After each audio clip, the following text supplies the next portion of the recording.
Hello friends welcome back to my channel आबार एसे गेছি একটা নতুন ভিডিও নিয়ে। তোমরা সবাই কেমন আছো বলো? আমি তো খুব ভালো আছি। আজ হচ্ছে রান্না পুজো। কার কার বাড়িতে রান্না পুজো হয় কমেন্টে অবশ্যই জানিও। বিশ্বকর্মা পুজোর ঠিক আগের দিন এই পুজোটা হয় আর মা মনসাকে সমস্ত পদ রান্না করে নিবেদন করা হয়। সকাল সকাল বাড়িতে সবজি এসেছিল, সেগুলো সব যা যা ভাজা হবে সব টুকটাক করে কিনে নিয়েছি। আর বাবা বাজার থেকে মাছ এনেছিল, তার একটা ভিডিও ক্লিপ তোমাদের সাথে শেয়ার করলাম। আর এই যে বিকেল হয়ে গেছে, তো যে সবজিগুলো কাটা হবে সেগুলো আমি সব রেডি করে রেখেছি। 13 রকমের সবজি ভাজা হয়েছিল, তো এইগুলো সব রেডি করে বার করে রেখেছি যাতে কাটতে সুবিধা হয়।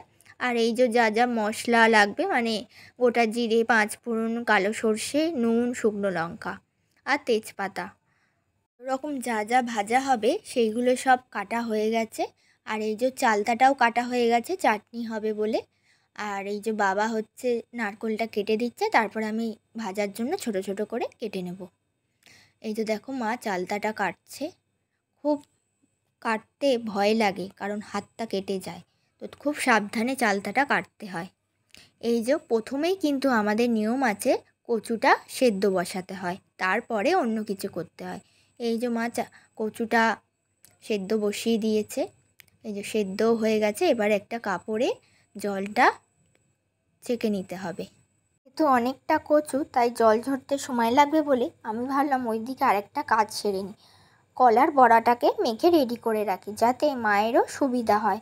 অনেকক্ষণ তো সময় লাগে, কলাটাকে মিহি করে চটকাতে হয়, তারপরে অনেক কিছু দিয়ে মেখে রেডি করতে হয়। তারপরে এই যে মা কচুটা রান্না প্রায় হয়েই এসছে, এই নারকেল কোড়া দিয়ে নেড়ে নিলেই কচুটা রেডি। তারপরে বসিয়ে দিয়েছে ডাল। তো আমি অনেক কাজ করছিলাম অন্য সাইডে, ভালোভাবে আমি যতটা পেরেছি তোমাদেরকে ভিডিও করে শেয়ার করছি। কারণ আমি ওদিকে মাছগুলো ধুচ্ছিলাম। আমাদের তো একদম দিনের দিন মাছ আনে, তাই জন্য একটু অসুবিধা হয়। মা ওদিকে রান্না করছিল আর আমি মাছগুলো ধুচ্ছিলাম, চিংড়ি মাছ ছাড়াচ্ছিলাম। তো আমি সেরমভাবে ভিডিওটা করতে পারিনি, যতটা পেরেছি তোমাদেরকে শেয়ার করছি। তোমরা দেখো ভিডিওটা, নিশ্চয়ই খুব ভালো লাগবে।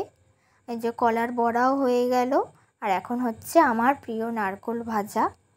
চালতার চাটনিও হয়ে গেছে। এবার হবে শেষের পর্যায়ে চলে এসেছি। এই যে ইলিশ মাছ ভাজা আর চিংড়ি মাছ ভাজা। দিনে অনেকেরই অনেক নিয়ম থাকে, খুব নিষ্ঠা ভরে করতে হয়। এই যে আমাদের রান্না প্রায় কমপ্লিট হয়ে গেছে। এই যে তোমাদের একবার সব কিছু দেখিয়ে দিই ভিডিওর মাধ্যমে।